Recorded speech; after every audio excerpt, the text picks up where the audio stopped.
bầm nay lệ awang ba tin ra cây về đã gì nè anh râm hè mùi rụng cả cây lâu suy ra xuống đã lệ rồi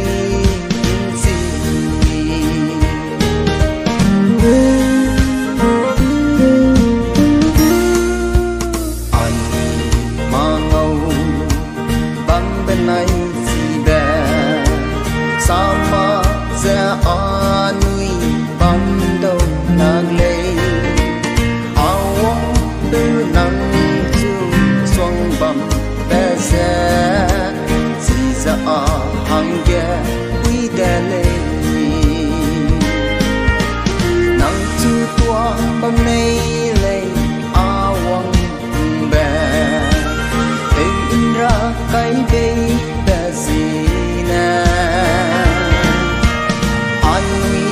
râm hè mùi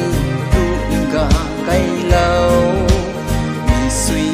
ra xuống ghé lệ rồi yên gì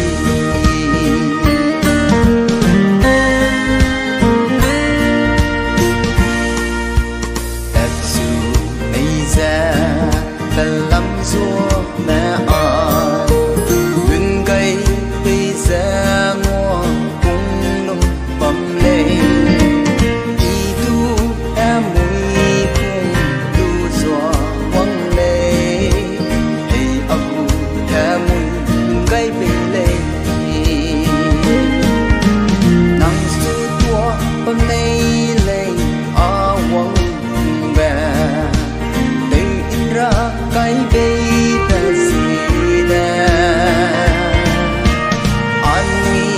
râm hè mùi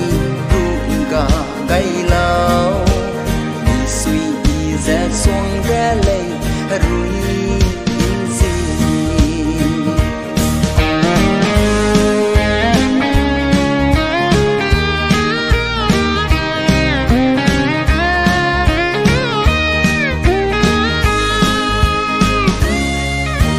thằng quỳ bé răng gây ra hăng